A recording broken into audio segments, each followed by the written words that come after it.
என்ன ஞாபகம் இருக்கா ஐயா? 15 வருஷத்துக்கு முன்னால காசில உங்ககிட்ட ஆசீர்வாதம் வேணும் ஐயா. அதுக்கப்புறம் நான் ரொம்ப பெரிய ஆளாயிட்டேன்.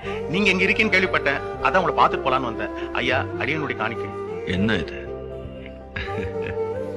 இதை வச்சுட்டு இந்த ஜடம் என்னையா பண்றது? எல்லாம் தெரிஞ்சு நீங்களே இப்படி சொல்லாம ஐயா. இந்த உலகத்துல இது இல்லாம உயிர் வாழவே முடியாது ஐயா. இப்போ உனக்கு என்ன வேணும்? உங்க ஆசீர்வாதத்துல எல்லா வசதியும் இருக்கு ஐயா. ஆனா வாழ்க்கையில எனக்கு நிம்மதி மட்டும் இல்லையா.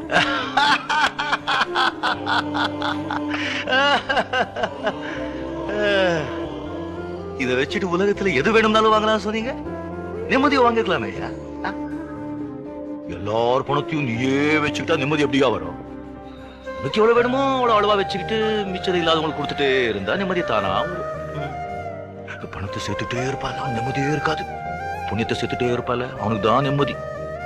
ஆமா, வரும்போது ஒண்ணு கொண்டு வரல, போகும்போது ஒண்ணு கொண்டு போக போறது இல்ல. நடுவில் என்னையா எந்த எந்த எந்த பாப்பா இதை எடுத்துட்டு இல்லாதவங்களுக்கு கொடுத்துட்டு போ.